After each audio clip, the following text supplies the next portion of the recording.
시청자 여러분 안녕하십니까. 이영풍TV입니다. 김어준의 편파방송, 김어준의 정말 편파방송으로 많은 국민들의 지탄을 받았던 이 TBS가 지금 이제 서울시 의회에 서울시의 지원이 끊기면서 직원들이 이제 월급을 또 못 주는 이런 상황입니다.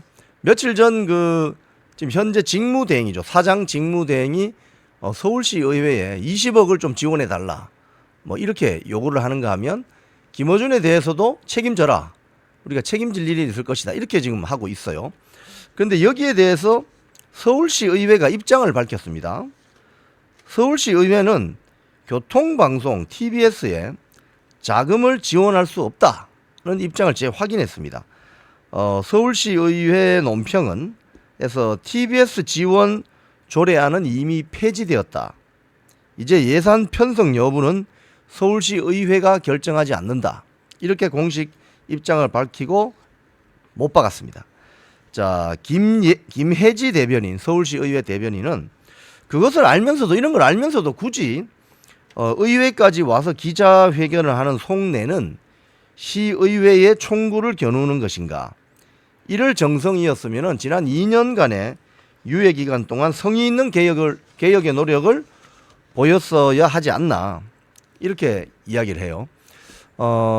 지난 8일에 이성구 TBS 대표이사 직무대행이 대한성공회, 아마도 그 서울시 옆에 있는 그 건물일 거예요, 기자회견을 열고 9월 달부터 직원 월급을 지급할 여력이 없다, 최소한 금액인 20억 원을 지원해 달라고 서울시의회에 요청했어요.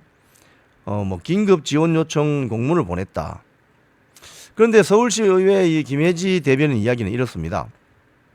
서울시의회 문서 수신 시스템에 TBS 공문이 수신된 시각은 당일 오후 6시 24분 퇴근 시간 이후죠. 그런데 이러한 내용이 언론에 보도된 것은 이미 퇴근 전인 오후 4시 5분이라는 거예요. 그래서 시의회에 보내는 요청사항을 특정 언론에 미리 흘려놓고 언론 플레이 해놓고 시의회에는 보도 이후 업무 시간이 끝난 뒤에 공문을 보냈다, 이렇게 지적했어요.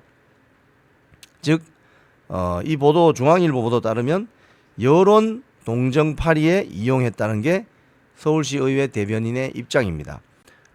김 대변인은 TBS를 향해서 그동안 시의회에 본인들의 강력한 입장만을 전달했을 뿐 서울시의회가 요청한 어떤 개혁의 노력은커녕 의회에 대한 존중도 없다, 최소한의 예의를 갖추라, 뭐 이렇게 이야기했습니다.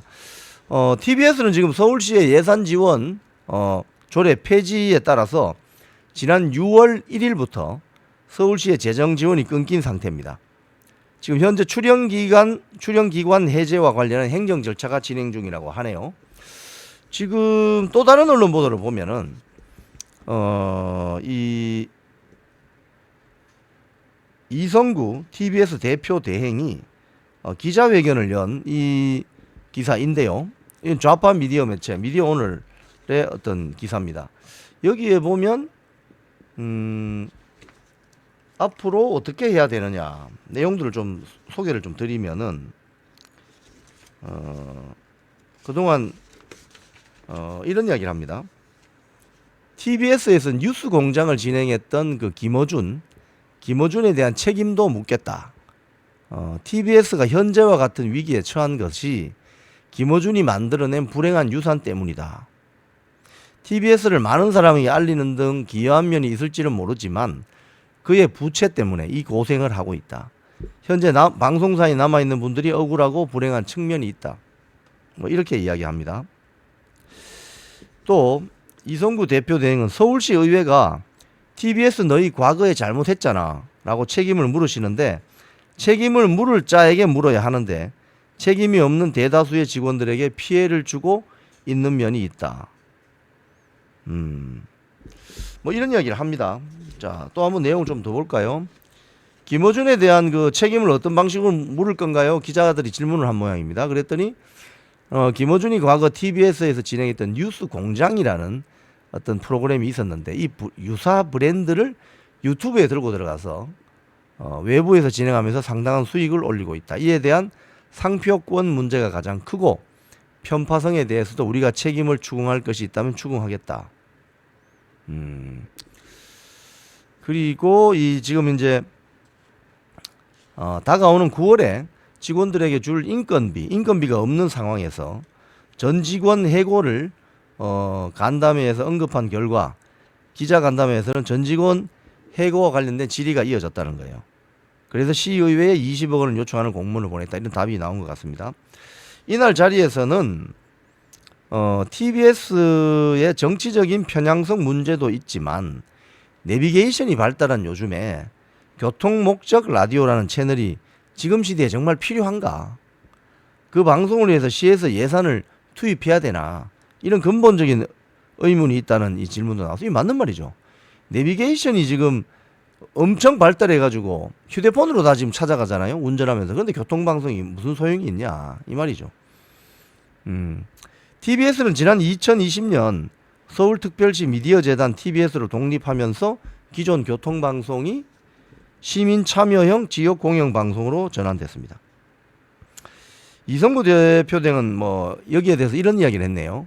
이러한 지적을 예전부터 TBS 내부에서 알고 있었기 때문에 정치 시사를 다루는 방송으로 변신을 한 것이고 이것이 독이 되었다. 그 대안으로 시민을 위한 방송, 음악과 힐링을 넘어서 소비자와 소상공인들에게 유용한 정보를 제공하는 교양 방송으로 활로를 찾고자 한다. 자, 그런데 여기서 이제 제가 쭉 기사를 읽어보면 이런 생각이 듭니다.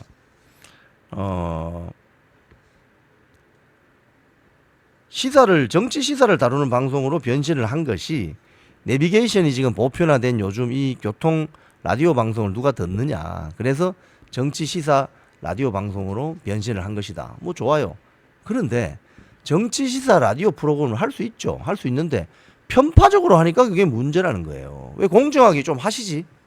응? 그러니까 김어준 같은 이런 편파적인 인물을 데리고 와가지고 깜짝 선보이면서 TBS가 좀 한번 떠보겠다고 했다는 거 아닙니까? 뭐 그런 복심이 작용한 거 아닙니까? 자, 김어준이 편파 방송을 하면은 내부 직원들은 여기는 뭐 공정방송 이런 거 위원회도 없어요. 서로 정치 시사 프로그램을 하게 되면 편파적인 문제, 당파적인 문제, 불공정의 문제가 발생할 수 있기 때문에 이를 미연에 사전에 방지하고 또 발생했을 경우에 사후에 책임을 묻는 이런 시스템을 갖춰야 된다는 거예요. 그래서 지금 사실 KBS나 MBC 같은 경우는 안에 공정방송위원회라고 해서 노사동수로 협의하고 토론하고 격렬하게 논쟁하는 그런 시스템이 있다 이 말입니다. 그런 게 왜 TBS에서는 작동하지 않았냐 이거예요. 그 말은 직원들도 책임이 있다 이 말입니다. 즉 제작의 자율성만 주장할 것이 아니라 제작의 책임성도 지는 그런 자세를 가져야 방송사가 망하지 않는다는 거예요. 공정한 방송을 추구해야 되는 거지. 힘들지만 공정한 방송을 하기는 굉장히 힘듭니다, 여러분. 조금만 다른 각도에서 보면 야 이거 편파적인 거 아니야? 불공정한 거 아니야? 이런 지적을 받을 수 있기 때문에 치열하게 공정한 방송을 해야 된다는 그 노력을 하는 모습이 중요하다는 것이. 그리고 그러한 시스템을 만들어가는 과정과 노력이 정말 중요하다는 그런 교훈을 갖게 됩니다. 김어준이 TBS에 남긴 유산, 적폐, 부작용 어떤 것입니까? 시청자 여러분 아시죠? 바로 대표적인 편파 방송이었다는 거예요. 그 김어준은 호롤이 떠나서 이제 자기 혼자 영업하면서 돈 벌고 있지만 여기 남아있는 직원들은 고스란히 해고될지 모르는 그런 불안감에 휩싸였습니다. 지금까지 이영풍TV였습니다.